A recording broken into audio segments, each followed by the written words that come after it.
दोस्तों, जैसा कि आप जानते हैं कि दशहरे का दिन तो अपने आप में ही सिद्ध और खास तो होता ही है, बल्कि इसे विजयदशमी इसीलिए कहा जाता है क्योंकि इस दिन पर कुछ ऐसी चीजें की जाती हैं जो पूरी तरह से संसार में जीवन में विजय दिलाती हैं। जो लोग आज कोई भी उपाय नहीं कर पाए हैं, तो आज के इस वीडियो में हम आपको बताएंगे कि दशहरे के ठीक अगले दिन कौन कौन से उपाय किए जाते हैं, या फिर आज रात में भी इन उपाय को करके आप लाभ उठा सकते हैं। अगर आपके जीवन में कर्ज की बहुत ही ज्यादा अधिक समस्या है, या फिर आप अपने जीवन में दुश्मन से बहुत ही ज्यादा अधिक परेशान रहते हैं, तो सिर्फ इस उपाय को करने से बड़ी आसानी से ही शत्रुओं पर विजय प्राप्त होती है और कर्ज की समस्याएं भी दूर हो जाती हैं। खास करके जो लोग कर्ज में हमेशा ही डूबे रहते हैं और कर्ज की किस्तें भर भर के परेशान हो चुके हैं, तो वो आज रात को इस उपाय को कर लें, या फिर अगर दशहरे पर नहीं कर पाते हैं किसी वजह से, तो अगले दिन दशहरा के नेक्स्ट डे भी आप इस उपाय को कर सकते हैं।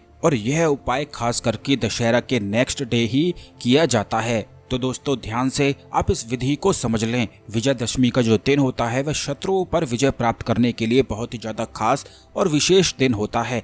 खास करके अगर आपको किसी शत्रु पर विजय प्राप्त करनी है और कोई शत्रु आपको बहुत ही ज्यादा परेशान करता है, तो ऐसे में आपको रावण दहन की राख को अपने घर ले आना चाहिए। क्योंकि आपको बता दें कि जो रावण दहन की राख होती है वो प्रचंड तंत्रोक्त होती है, और अगर आप बाहर जाकर रावण दहन की राख को नहीं ला सकते हैं, तो अपने घर में ही आटे का एक रावण बनाकर उसे जलाकर राख कर सकते हैं। लेकिन उसके लिए आपको आटे में सिंदूर, काली मिर्च और लौंग का इस्तेमाल करना होता है, और उसके बाद आटे को गूंथ कर आप रावण का छोटा सा पुतला बना सकते हैं और किसी भी कपूर की सहायता से इसे जलाते हुए भगवान राम के नाम का उच्चारण कर सकते हैं, या फिर हनुमान चालीसा का पाठ भी कर सकते हैं। और जब तक यह जलता है, इसे जलते हुए देखते हुए आपको अपने संकटों को बोलना है भगवान राम से, भगवान हनुमान से और भगवान शिव से प्रार्थना करनी है कि आपके संकट और आपके दुख भी इसी तरह जलकर बिल्कुल राख हो जाएं।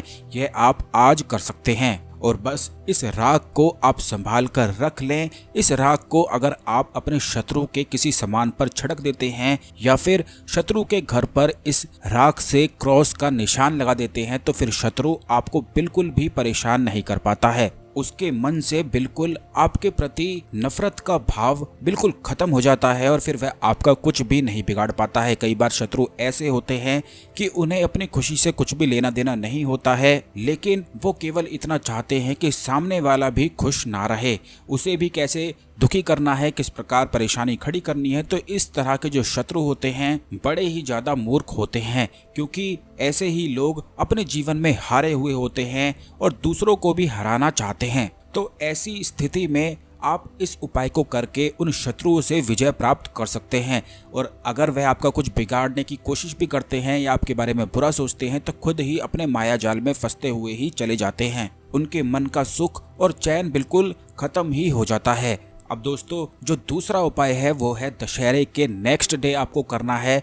यह आपको करना है कि चावल थोड़े आपको ले लेने हैं, दोनों हाथों में मुट्ठी भर के चावल साबुत दाने वाले आपको लेने हैं। इस बात का ध्यान रखें कि जो कटे फटे मोगरा वाले चावल होते हैं उनका इस्तेमाल आपको नहीं करना है, बिल्कुल साबुत चावल ही आपको लेने हैं, और दोनों मुट्ठी में जितने आ जाते हैं उतने ही आपको ले लेने हैं। और उसके बाद इन दोनों ही मुट्ठी में चावलों को थोड़ी सी हल्दी आपको डाल देनी है, या आप किसी और से भी कह सकते हैं उन दोनों मुट्ठी पर चावलों पर हल्दी डालने के लिए। ऐसा करने के बाद आपको केवल इतना करना है कि दशहरे के अगले दिन इन दोनों मुट्ठी को, अपने चावल को घर की छत से चारों दिशाओं में फैलाकर फेंक देना है, बाहर की तरफ फेंक देना है। ऐसा करने से कर्ज समाप्ति के योग बनने निश्चित हो जाते हैं। जिन भी लोगों पर कर्ज की समस्याएं होती हैं वो कर्मों के अनुसार ही होती हैं, और कर्ज की एक ऐसी समस्या है जो बहुत ही ज़्यादा भारी समस्या होती है, और यह केवल इसीलिए उत्पन्न होती है कि पुराने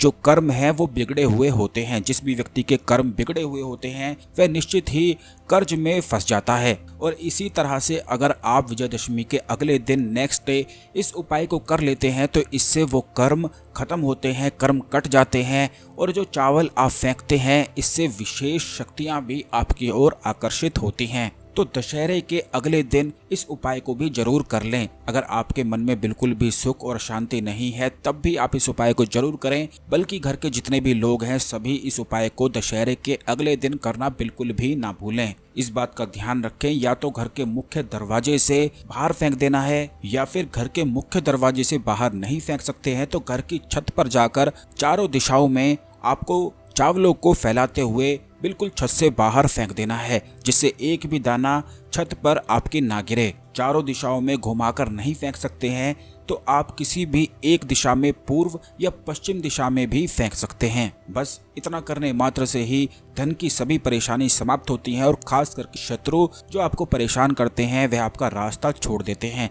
तो जरूर दशहरे के अगले दिन इन उपाय को करके अपने जीवन को सुखमय बनाएं। वीडियो को लाइक करके कमेंट बॉक्स में हर हर महादेव जरूर लिख दें। आप सभी को दशहरे की ढेर सारी शुभकामनाएं। इसी तरह की खास ज्ञानवर्धक जानकारी हमेशा पाने के लिए चैनल को सब्सक्राइब करके बेल बटन जरूर दबा दें, जिससे आने वाले सभी ज्ञानवर्धक वीडियो आपको समय पर और सबसे पहले मिलते रहेंगे। धन्यवाद।